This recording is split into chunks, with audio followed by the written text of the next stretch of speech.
오늘 저희가 함께 예배 말씀을 들을 본문의 말씀은 사도행전 6장 8절에서 15절 말씀이 되겠습니다. 몸이 불편하시지 않으시다면 함께 일어나셔서 함께 본문을 구독하도록 하겠습니다. 제가 한 8절, 10절 그렇게 이븐 넘버로 제가 교독을 하면은 여러분들께서 그 홀수, 그 다른 구절을 함께 읽어주시면 감사하겠습니다.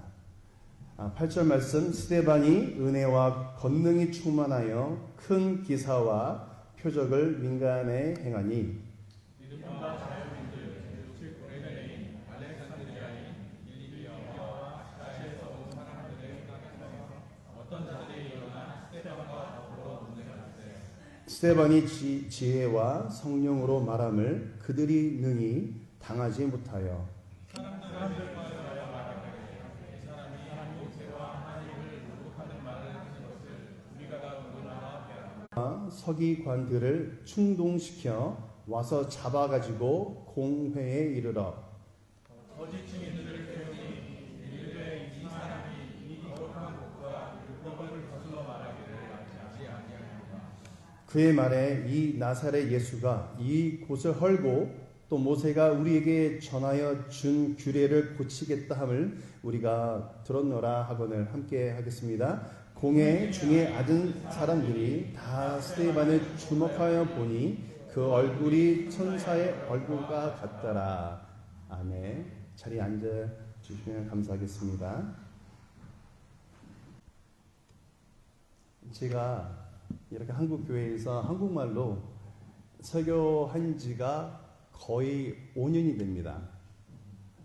제가 이제 군목으로 들어와서 항상 OCP 그 군복을 입고 영어로는 설교했지만 이렇게 한국말로 또 여러분들 앞에서 늘 청바지로 입고 있다가 봤을 때 양복 입고 있는 제 모습을 보면 여러분도 약간 어색하실 거예요. 저도 어색합니다. 개인적으로 너무나 감사하고요.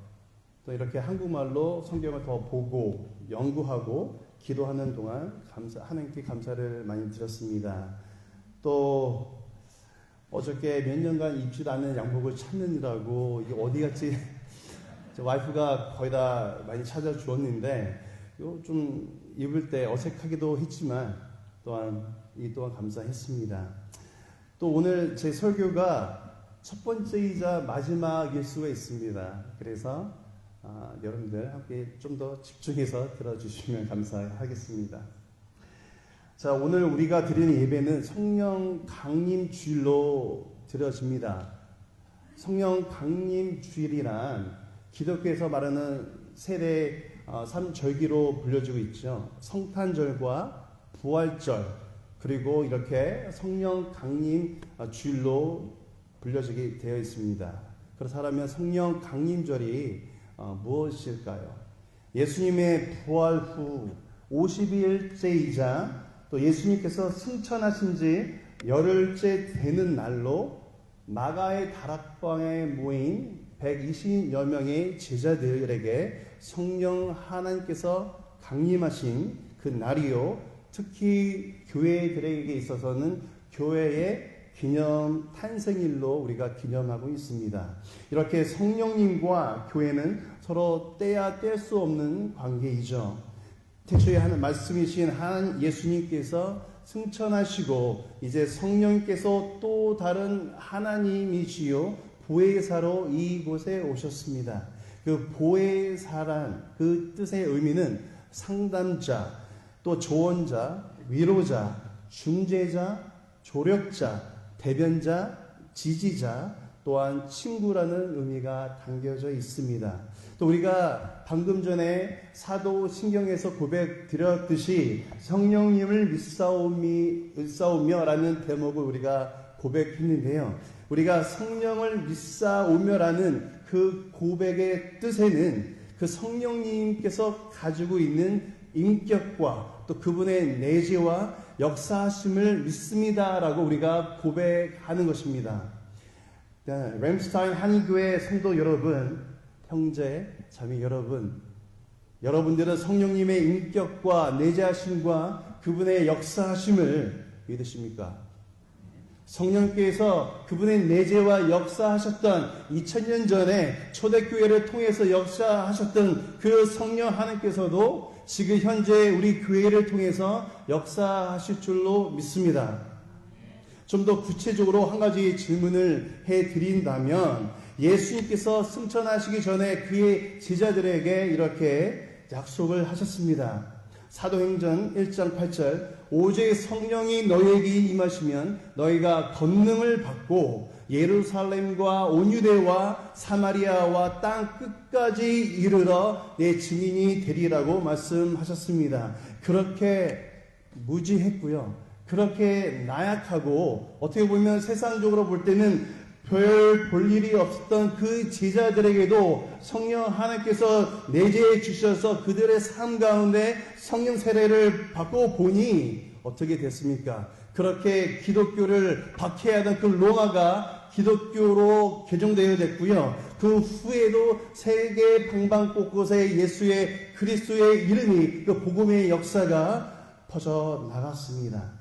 역사 속에서 실제로 일어났었던 그 놀라운 사건의 중심에는 누가 있었을까요? 제자들이 있었을까요? 물론이죠. 하지만 제가 말씀드리고자 하는 것은 사건 중심의 속에는 성령 하나님께서 계셨기 때문에 가능했던 것입니다. 오늘 제가 여러분들에게 이 말씀을 드리는 이유가 그렇게 동일하셨던 성령님의 내재와 역사심이 여러분들 삶 속에 역사하고 있느냐 말입니다. 어떻게 보면 우리가 피하고 싶은 질문이고요. 어떻게 보면 약간 좀 대답하기 힘든 그런 질문일 수 있지만 우리가 언제까지 밀어놓을 수가 없습니다. 우리 하나님 앞에서 이 질문에 대해서 스스로 대답해 보시기를 바랍니다. 그래서 오늘 특별히 성령 강림 주일을 맞이해서 어떠한 소개를 전해드릴까 고민하며 기도하다가 초대교회 7 집사 중 하나인 스데반 집사님이 제 눈에 들어오게 되었습니다. 그리고 제목을 이렇게 지어봤습니다. 함께 따라해 볼까요? 세상이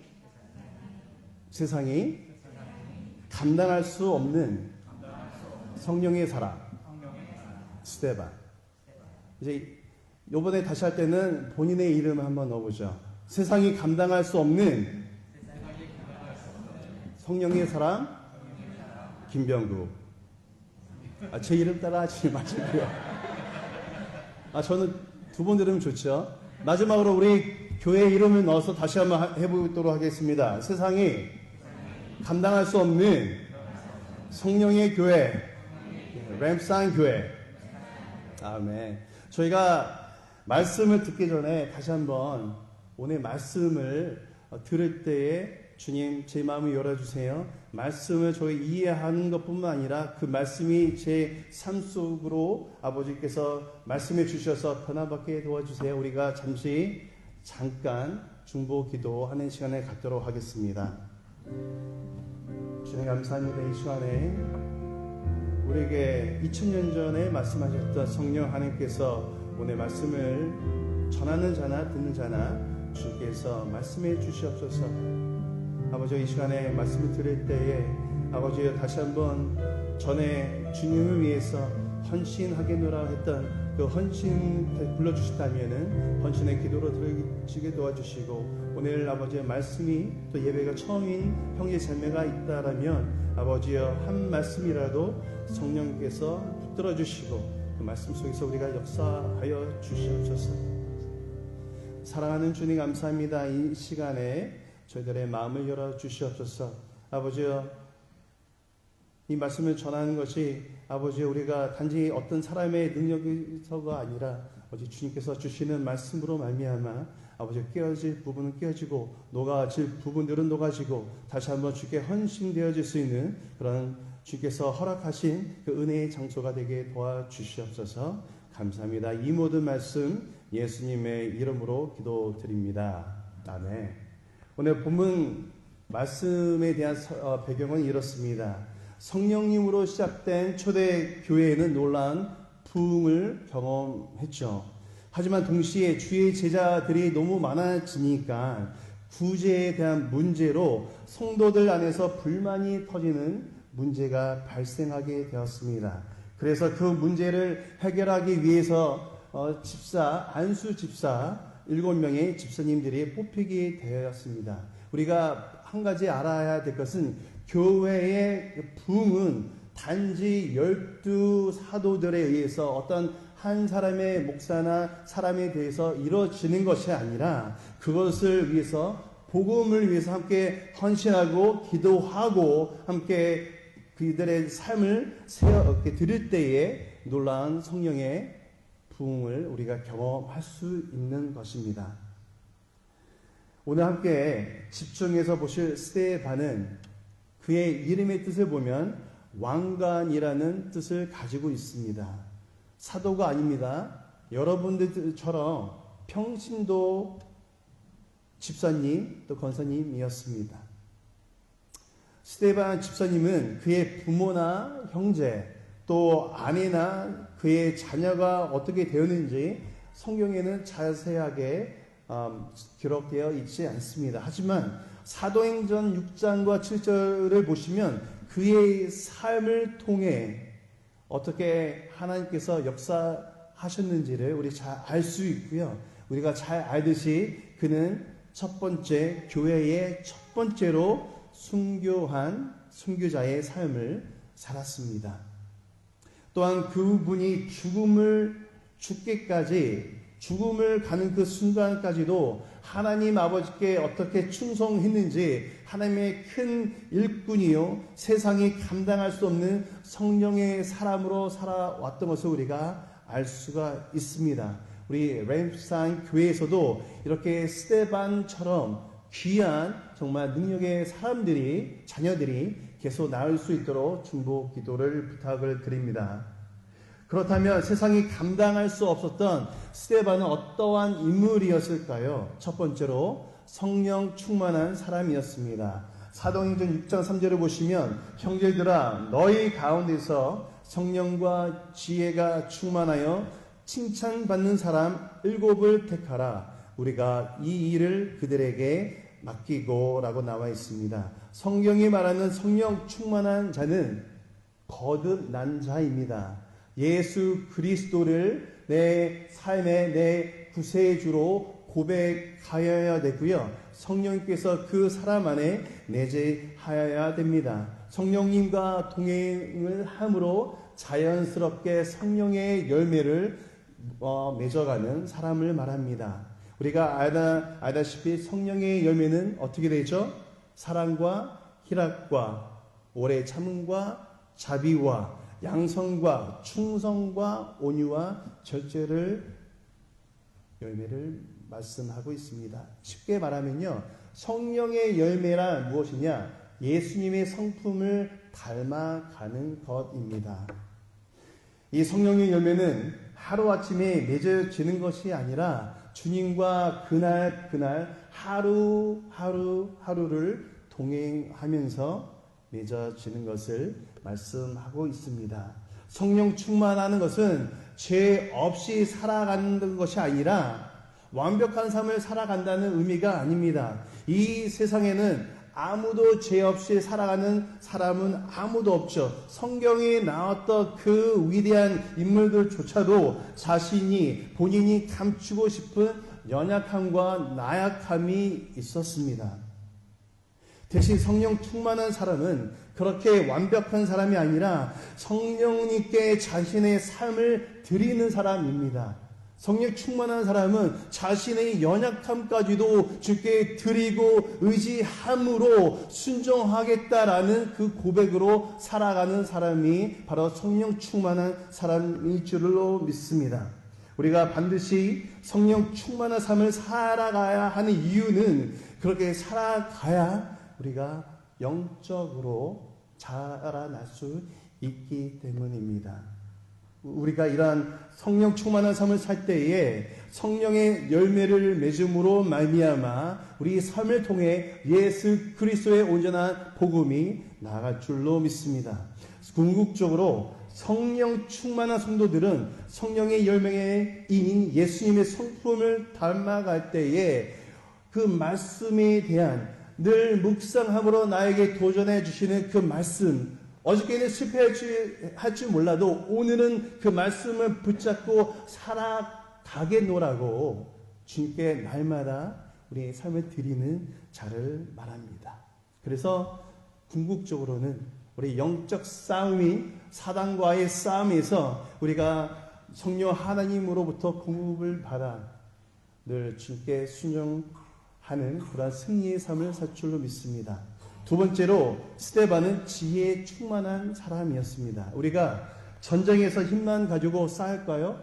당연히 힘이 필요하죠. 하지만 힘만 가지고는 승리할 수가 없습니다. 작전을 잘 써야 하죠. 지혜롭게 우리가 대처해야 승리를 얻을 수 있습니다. 아무리 많은 지식을 알고 배우고 우리가 배워도 지혜가 없으면 자신이 쌓은 그것을 스스로 허물고 불난집에 기름 붓는 그런 행동들과 말을 할 수가 있습니다. 지혜에 충만한 사람은 분별력이 있습니다. 똑똑한 것과는 다릅니다. 영적으로 디설먼트가 있습니다. 판단력이 있는 성도로 그 사람들이 가는 가정이나 교회나 일터에 가면 피스 메이커의 역할을 합니다. 트러블 메이커가 아니라 그 사람 때문에 많은 사람들이 하나로 뭉치고, 우리가 블루 있죠? 풀딱지. 한국말로 뭐죠? 죄송합니다. 너무 오래전 얘기를 하네요. 뭐죠? 블루? 글루. 한국말로 풀. 맞습니다. 깨어진 그 관계나 그런 부분에 가면 그 글루 때문에, 풀 때문에 하나가 되는 그런 놀라운 역사가 성령 충만한 사람, 특별히 지혜의 사람으로 통해서 나오게 되는 것입니다. 사도행전 6장 10절에 보십시오. 스데반이 지혜와 성령님으로 말함을 저희가 종교 지도자들이 능히 당치 못하였다고 말합니다. 스데반은 성령 충만한 것뿐만이 아니라 지혜가 충만해져서 종교 지도자들이 스데반을 향해 비난하며 공격할 그때에도 저희가 능히 당해내지 못했습니다. 이것은 스데반이 논리적으로 말을 잘해서가 아니라, 어디 가서 스피치 테라피를 배워서가 아니라 성령 하나님께서 그의 입술을 주장하셨기 때문에 그렇습니다. 그래서 누가복음 12장 11절 12절을 보시면, 사람이 너희를 회당과 정사 잡은 이와 권세 있는 이 앞에 끌고 가거든 어떻게 무엇으로 대답하며 무엇으로 말할 것을 염려치 말라. 마땅히 할 말을 누가 성령님께서 곧 그때에 너희에게 가르치시리라 하시리라고 말씀하셨습니다. 지혜가 부족합니까? 염려하지 마십시오. 하나님 아버지께서는 우리 모든 주의 자녀들에게 후히 주시고 꾸짖지 아니하시는 분이십니다. 지혜의 근본이신 우리 하나님 아버지께 구하십시오. 특별히 하나님의 말씀을, 하나님의 복음을 증거할 때에 담대하게 선포할 수 있도록 성령 하나님께서 제 마음과 제 입술과 제 생각을 주장시켜 주셔서 내 생각이 아니라 오직 하나님의 성령의 말씀만 나올 수 있도록 지혜를 위해서 기도해야 할 줄로 믿습니다. 세 번째로 칭찬받는 사람이었습니다. 3절을 보시면, 형제들아 너희 가운데서 성령과 지혜가 충만하여 칭찬받는 사람 7을 택하라고 말씀하고 있습니다. 영어로 보시면은 good reputation에 대해서 말씀하고 있습니다. 칭찬받는 사람이라는 것은 특별히 좋은 소문이 있어야 되죠. 선한 증거가 있어야 되고요. 좋은 평판을 받는 자여야 합니다. 혹시나 우리가 교회에서는 너무나 열심히 일하고 인정받는 사람인데 교회 다른 데 가면은 일터나 가정이나 어떤 이웃들한테 물어보면 똑같은 평판과 좋은 이야기를 듣고 계십니까? 저도 그 질문 앞에서 자유하지 못하는 사람 중에 한 명입니다. 결혼하신 분들 여러 있으시니까 와이프한테 아니면 허스밴드한테 남편들한테 한번 동일한 한번 질문을 해보십시오. 찔리죠? 아니면 여러분들 직장에 가서 동일한 질문을 해보십시오. 혹시 내가 크리스천인 거 알고 있니? 혹시 내가 다른 사람들 보기에도 평판이 좋은 사람으로 혹시라도 듣고 있니? 우리가 교회에서만 인정받지 마시고 특별히 일터 제일 힘든 가정에서도 그래도 이 정도면 C 플러스 아니면 C 정도는 받을 수 있다라는 그런 희망을 갖고 함께 우리 주 앞에 나아가도록 하겠습니다. 그 다음에는 스데반은 은혜와 권능이 충만한 자였습니다. 8절을 보십시오. 스데반이 은혜와 권능이 충만하여 큰 기사와 표적을 민간에 행하니. 먼저 스데반은 은혜가 충만한 자였습니다. 은혜란 자격 없는 자에게 주시는 하나님 아버지의 구원의 선물입니다. 은혜가 충만하다는 것은 가장 큰 특징이 있습니다. 늘 겸손하다는 거예요. 여러분들께서 캡틴에서 메이저 아니면 여러분들께서 일자리에도 너무 잘해서 너무 올라갈 수 없는 끝까지 높은 곳에 올라가시더라도 지위와 그런 포지션에 상관하지 않고 은혜가 충만하다는 것은 늘 겸손하다는 것에 있습니다. 또 스데반은 권능으로 충만한 사람입니다. 우리가 스데반 집사님 보시면 귀신도 쫓아내고 놀라운 권능의 성령의 능력도 행했는데 이것만이 성경에 말씀할 수 있는 권능이 있는 삶이요 역사하는 삶이 아니라 우리가 여러분들이 만나는 사람들 한 사람 한 사람 가정에서나 직장에서나 어느 곳에 가든지 우리들에게 행하시는 여호와의 예수 그리스도의 복음의 능력이 그들에게 전해질 때에 그들의 그 복음의 말씀을 듣고 너가 믿는 예수님 나도 믿고 싶다. 그런 고백을 듣는 것 그것이 참된 복음의 능력일 줄로 믿습니다. 그래서 저는 여러분들께서 우리가 모일 때에 펠로우십도 잘 하는 것도 좋지만 나갔을 때 우리가 더 전도의 그 사명에 우리가 불 붙기를 원합니다. 날마다 믿지 않는 사람들 와서 교회 안에서 예수님을 만나서 은혜 받고 또 치유받아서 다시 그들의 직장과 사업터 또 그들의 가정으로 돌아갔을 때에 내가 만난 하나님 아버지의 그 사랑을 전할 수 있는 그 교회 또 여러분들이 되시기를 예수님의 이름으로 축복합니다. 그 다음은 스데반은 믿음에 대해서 타협하지 않는 사람이었습니다. 9절을 보십시오. 리버디노, 구레네인, 알렉산드리아인, 길리기아와 아시아에서 온 사람들의 회당이라는 각 회당에서 어떤 자들이 일어나 스데반으로 더불어 변론할세. 스데반은 예루살렘 전역에 걸쳐서 있는 여러 개의 회당에서 설교를 했습니다. 이때에 특별히 헬라파 유대인들이 모이는 5개의 회당에서 스데반의 설교에 반대하며 일어섰습니다. 그 이유는 예수님을 인류의 구원자요 하나님이라고 믿는다라는 것은 그들이 지금까지 배워왔고 지켜왔던 모든 신앙과 신념이 잘못됐다라고 인정할 수밖에 없기 때문이었죠. 그래서 종교 지도자들은 일제히 일어나 그 스데반의 설교에 목숨을 걸고 논쟁하며 공격을 하였습니다. 그때의 스데반의 모습은 어땠을까요? 자신이 믿는 것을 변호하며 그들과 결탄코 타협하지 않았습니다. 이것을 짧은 대목을 통해서도 그 사람이 스데반이라는 집사님의 신앙관에 대해서 우리가 도전받아야 할 것입니다. 우리나라에도 이렇게 신앙에 대해서 타협하지 않으셨던 믿음의 선배들이 있습니다. 일본 신사 참배 때에 복음의 진리이신 예수님을 부인할 수 없어서 그렇게 목사님, 사역자, 또 신앙의 선배들이 신사 참배를 부인하고 거부했기 때문에 순교하였습니다. 저와 여러분들은 어떻습니까? 우리들도 입술을 고백은 하지만 그 상황에 따라 어떤 사람들과의 있느냐에 따라 달라지지 않습니까? 요즘에는 이런 말을 합니다. 고집불통.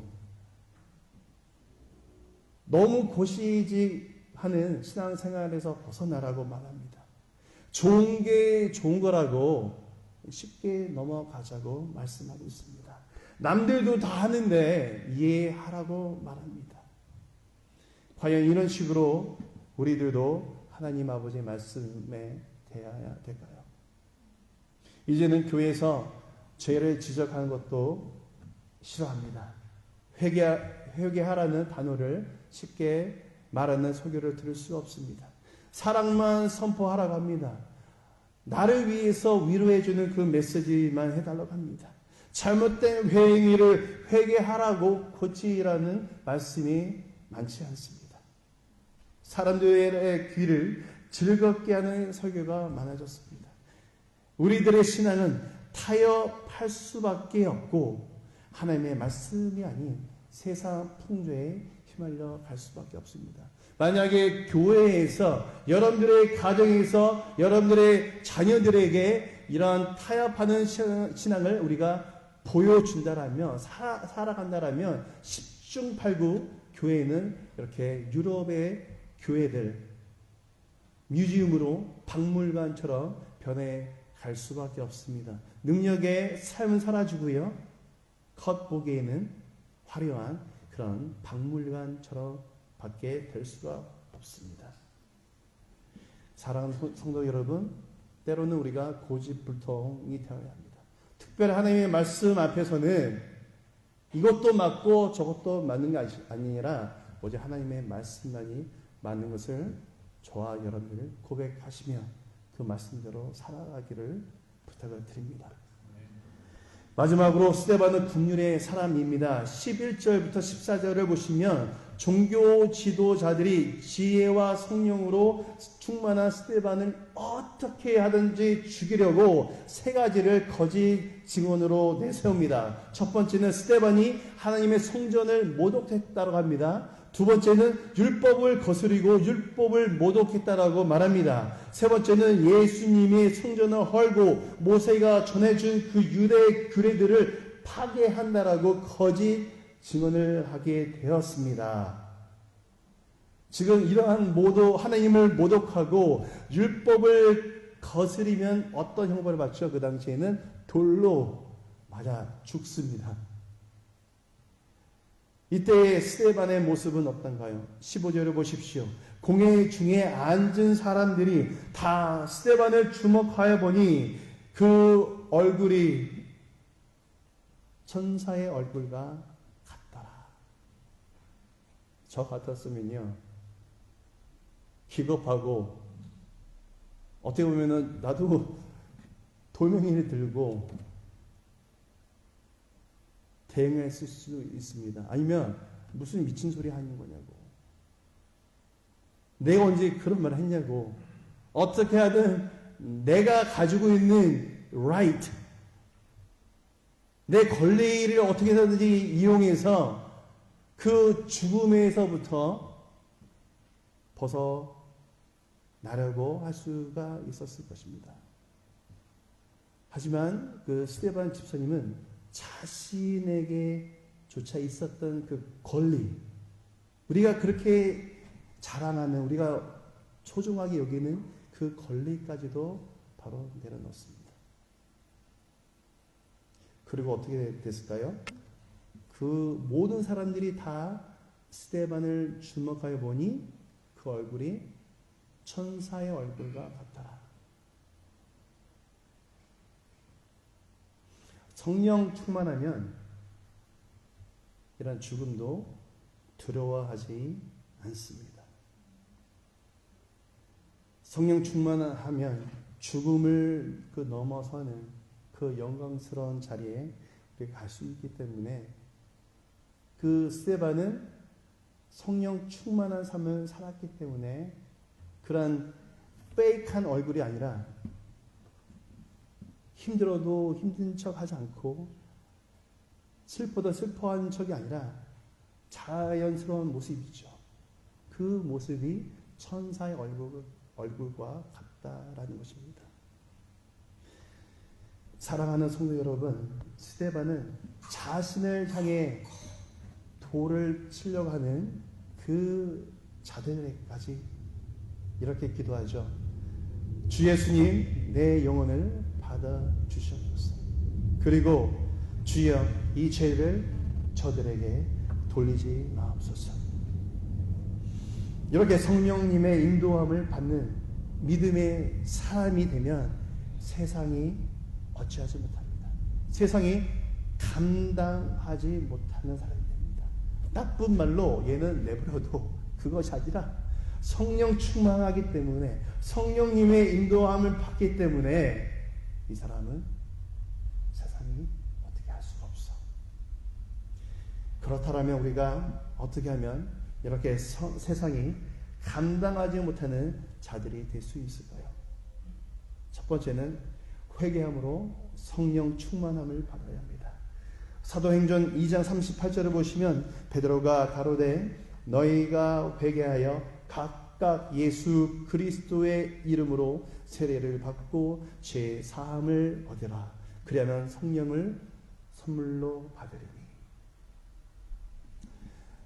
우리 퍼 집사님하고 저하고 약간 특별한 관계가 있습니다. 아시는 분은 아시다시피 우리 퍼 집사님의 홈처치, 자라왔던 교회에 제가 결혼하기 전에 중구동부 전도사로 섬겼던 적이 있었습니다. 그 교회 옆에 보면 집 하나 있었어요. 근데 10년 이상 쓰지를 않아가지고 좀 냄새가 좀 났습니다.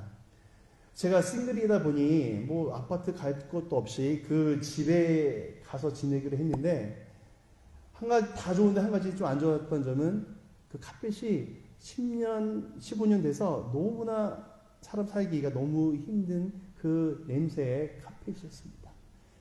제가 하루 이틀 제가 자다 봐서 너무나 견디지를 못해서 제가 교회에 제가 양해를 구하고 카펫 좀 갈아주십시오 했더니 감사하게도 카펫에서 울음이 있죠. 나무로 깔아주었습니다. 사랑하는 성도 여러분, 우리가 회개할 때에 그 더럽고 냄새나는 카페트 여러분이라면 어떻게 하겠습니까? 그냥 냅두고 쉽게 새로운 카페트 아니면 새로운 나무로 깔아 두시겠습니까?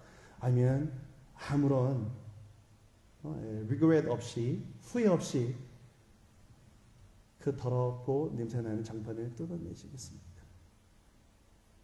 우리가 회개 기도할 때 우리가 이런 마음으로 회개의 기도를 해야 합니다.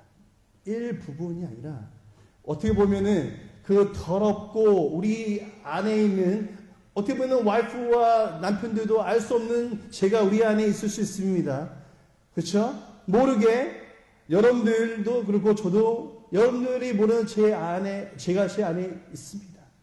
하지만 제가 그것을 숨기고 치장하고 아름다운 말로 제가 제 더러운 죄를 감출 수가 있겠습니까?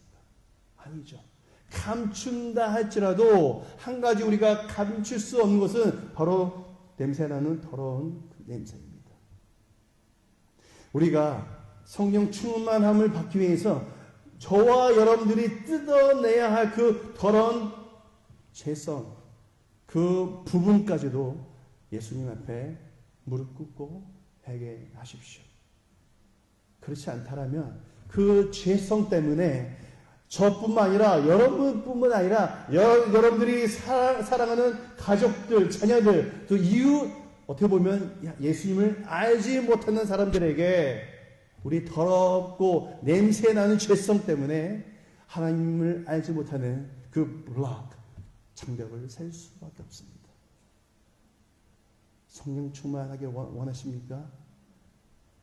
주님 앞에 무릎 꿇고 오직 여러분과 하나님께서만이 아는 그 은밀한 죄 가지도 들어가셔서 떠나내시기를 예수님의 이름으로 축복합니다. 두 번째는 성령 충만하기 위해서 기도하며 말씀을 들어야 합니다.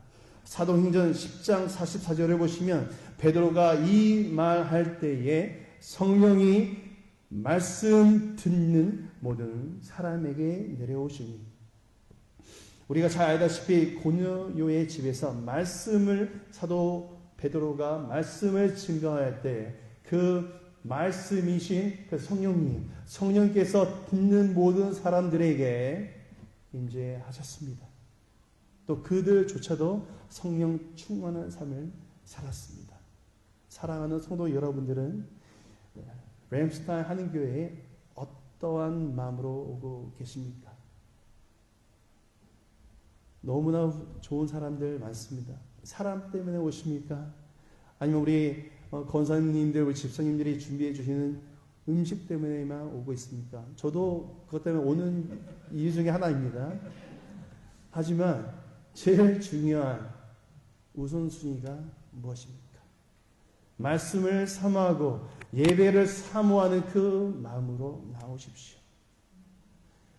우리가 말씀을 통해서, 예배를 통해서 우리의 마음이 열려져야 우리에게 주시는 그 말씀까지도 우리 영혼이 듣고 먹고 소생을 할 수가 있습니다.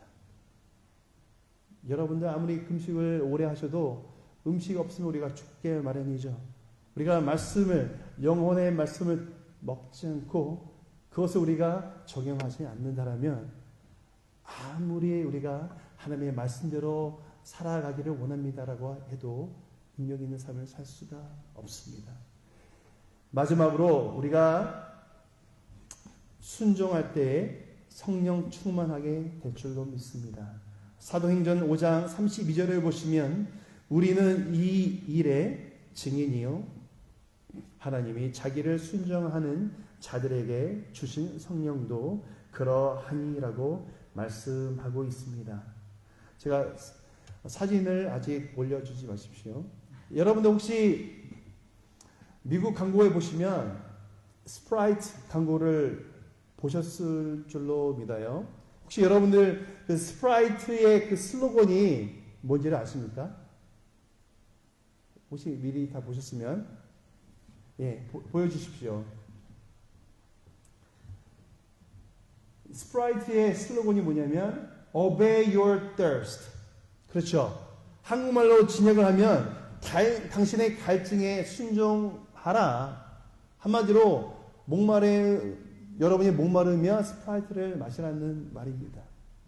이거를 잠시 보면은 우리가 이것을 메디테이트 하게 되면요, 이것이 정말로 우리에게 필요한 말씀으로 우리가 적용될 수 있습니다. 여러분들 살아가면서 여러분들에게 갈증을 주는 것이 무엇이겠습니까? 공부입니까? 아니면 좀 더 페이를 더 받기 위해서 열심히 하고 있습니까? 아니면 좀 더 랭크가 높아지기 위해서 그것에 여러분들의 갈증을 느끼고 있습니까? 여러분들이 갈증을 느끼는데 우리가 돈을 투자하고요, 인생을 투자하고 우리의 젊음을 투자하고 있습니다. 하지만 우리가 성령에서 말씀하고 있는 것은 Obey your thirst. 우리의 성령님께 우리의 갈증을 느낀다면 우리의 인생을 맡기시기를 바랍니다. 우리가 예수님을 믿는 자로서 우리가 하나님 앞에 성령의 사람으로 은혜에 충만한 자, 성령의 역사함을 우리가 경험하도록 살아가기 위해서는 우리가 여러분들이 그 영의 어떤 영적인 부분에 갈급함을 느끼는지 우리가 바로 알아야 될 줄로 믿습니다. 단지 내가 살아가고 있는 현재의 모습에서만 만족함을 느끼지 마시고 여러분들이 원하시는 더 예수님의 임재를 알고 경험하기를 원합니다라는 그 갈급함으로 갈망함으로 예배를 사모하시며 나아가기를 예수님의 이름으로 축복합니다. 우리가 이 시간에 찬양을 하나 드릴 텐데요. 찬양을 함께 들으시면서 함께 또 기도하는 시간을 갖도록 하겠습니다.